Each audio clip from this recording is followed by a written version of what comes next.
मुख्यमंत्री माझी लाडकी बहीण योजनेअंतर्गत 2,34,00,000 लाडक्या बहिणींना 5 हप्ते आम्ही दिले. यापुढे हे ते मिळत राहतील. आत्ताच्या पुरवणी मागण्यात 1400 कोटींची तरतूदही केली आहे.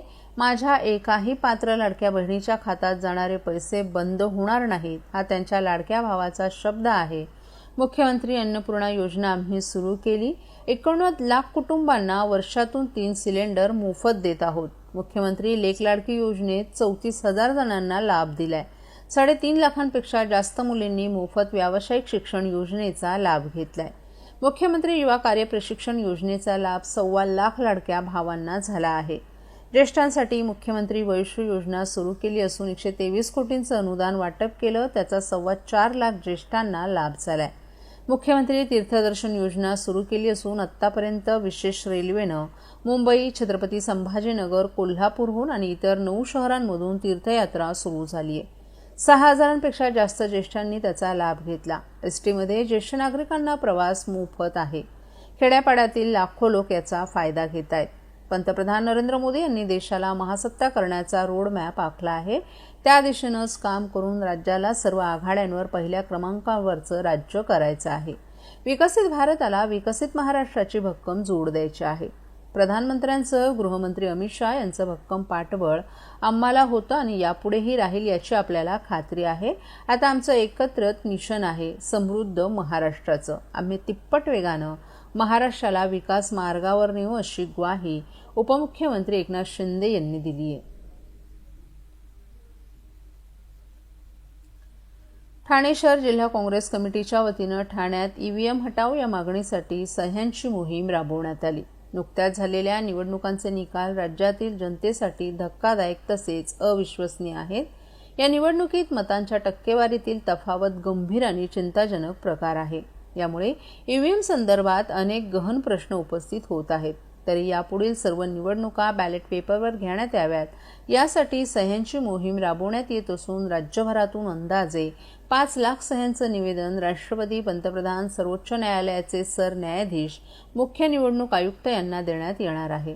त्याचाच एक भाग म्हणून काल प्रभाग क्रमांक 22 येथील रमाबाई आंबेडकर चौक, खार्टन रोड, ठाणे पश्चिम येथे बुधवारी संध्याकाळी 6 ते 9 या वेळेत ठाणे शहर जिल्हा काँग्रेस कमिटीचे प्रभाग क्रमांक 22चे अध्यक्ष प्रवीण जगदीश खैरालिया यांच्या पुढाकारानं ही मोहीम राबवण्यात आली. यावेळी ठाणेकर नागरिकांनीही या उपक्रमाला भरघोस असा प्रतिसाद दिला.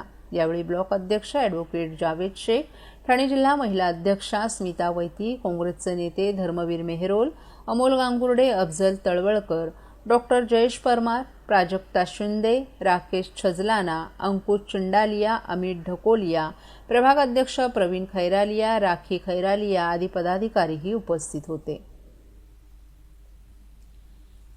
राजधानी दिल्लीत सध्या सुरू असलेल्या संसदेच्या हिवाळी अधिवेशनात डॉक्टर बाबासाहेब आंबेडकर यांच्याविषयी वादग्रस्त विधान करणारे केंद्रीय गृहमंत्री अमित शहा यांच्यावर गुन्हा दाखल करण्याची मागणी Republican party of India Athawale गटाचे युवक आघाडीचे ठाणे शहर अध्यक्ष विनोद भालेराव यांनी ठाणे जिल्हाधिकाऱ्यांकडे केली आहे.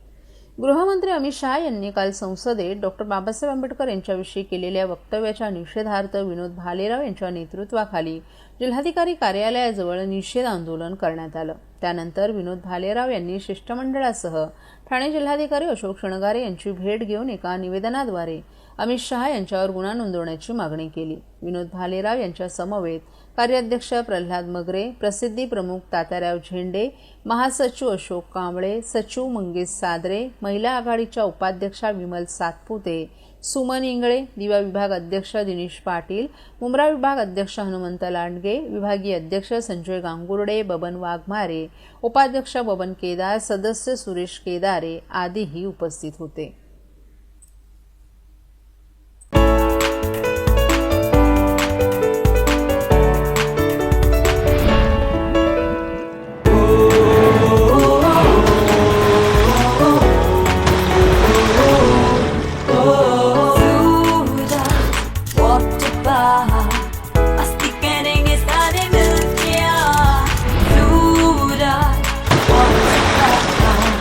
Así querer estar en el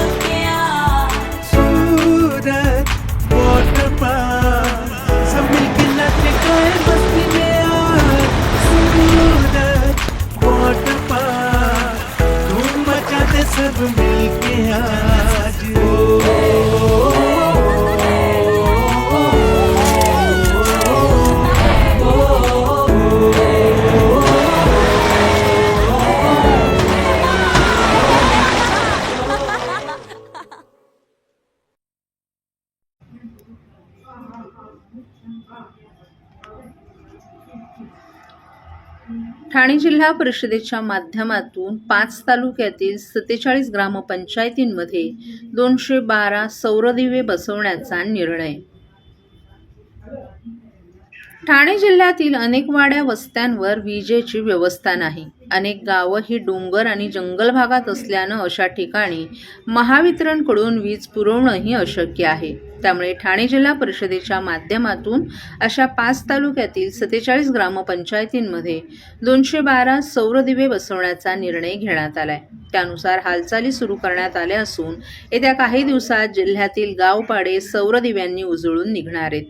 Thane जिल्ह्यातील शहापूर, मुरबाड, भिवंडी, कल्याण आणि अंबरनाथ या तालुक्यांमधील अनेक भाग हा दुर्गम भाग असून या ठिकाणी छोटी छोटी गावपाडे वसलेले असून त्या ठिकाणी पायाभूत सुविधा देणं कठीण आहे. या गावपाड्यांवर सोयी सुविधा पोहोचवण्यासाठी विविध विभागांची परवानगी घेणंही बंधनकारक असतं. त्यामुळे या ठिकाणी सोयी सुविधा पोहोचवताना अडचणी निर्माण होत असतात.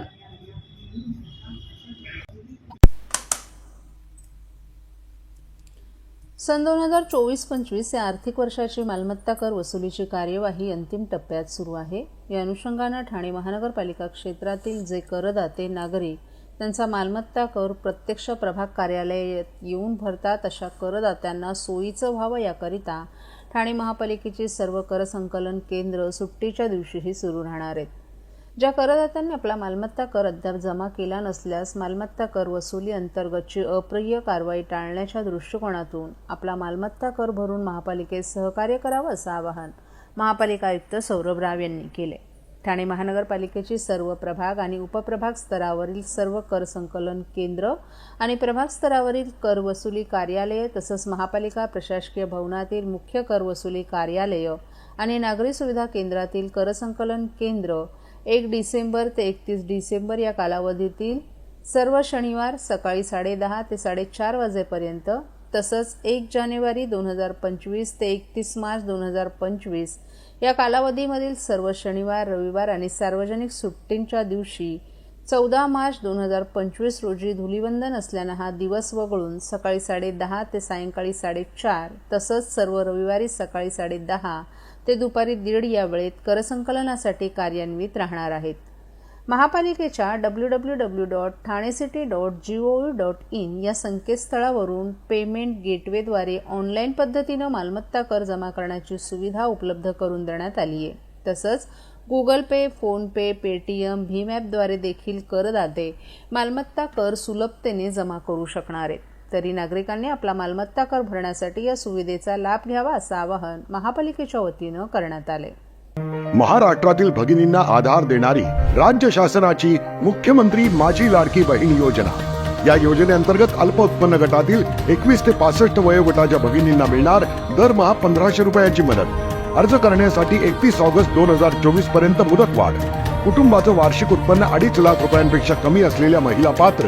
कुटुंबाकडे पिवळं किंवा केशरी रेशन कार्ड असल्यास उत्पन्नाचा दाखला आवश्यक नाही.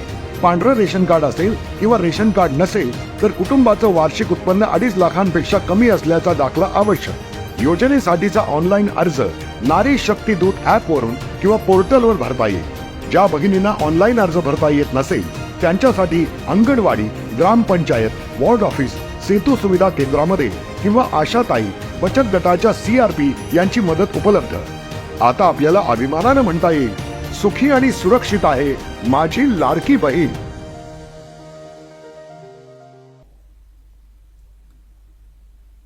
सुनेचा शारीरिक आणि मानसिक छळ केल्यानंतर तिच्या आत्महत्येचा बनाव करून पेटवून देत तिची हत्या करणाऱ्या जमनाबेग मंगे वय वर्ष 76 राहणार वागळे स्टेट रघुनाथ नगर या सासूला ठाणे न्यायालयानं जन्मठेपेसह 50,000च्या दंडाची शिक्षा बुधवारी सुनावली आहे. दंड न भरल्यास 6 महिने साध्या कारावासाची शिक्षाही आरोपीला भोगावी लागणार आहे. याच आरोपातून पतीची पुराव्याअभावी न्यायालयानं निर्दोष सुटका केली आहे. यातील आरोपी सासू जमनाबेन आणि पती अशोक मंगे वय वर्ष 40 यांनी दक्षा मंगे वय वर्ष 30 या विवाहितेला लग्न झाल्यापासून क्षुल्लक कारणांवरून मानसिक आणि शारीरिक त्रास दिला. यातूनच त्यांनी तिला घराबाहेर काढल्यानं ती माहेरी वास्तव्याला होती. घटनेच्या दिवशी 14 एप्रिल 2018 रोजी सायंकाळी 7:30 वाजण्याच्या सुमारास ती मुलीच्या शाळा प्रवेशासाठी लागणारी कागदपत्र घेण्यासाठी तिच्या सासरी गेली होती. त्यावेळी सासू जमनाबेननं तिचा हात धरून तिला खेचत स्वयंपाकघरात आणलं. त्यानंतर तिच्यावर रॉकेल ओतून पेटवून जीवे मारण्याचा प्रयत्न केला. हा सर्व प्रकार तिच्या 10 वर्षाच्या मुलीच्या समोरच घडला. आरडाओरडा ऐकून शेजाऱ्यांनी तिला तात्काळ रुग्णालयात उपचारासाठी दाखल केलं होतं. मात्र उपचारादरम्यान तिचा मृत्यू झाला होता. या प्रकरणी वागळे इस्टेट पोलीस ठाण्यात सासू जमनाबेन आणि पती अशोक या दोघांच्या विरोधात खुनाचा गुन्हा दाखल झाला होता. दोघांनाही 14 एप्रिल 2018 रोजी वागळे इस्टेट पोलिसांनी अटक केली होती.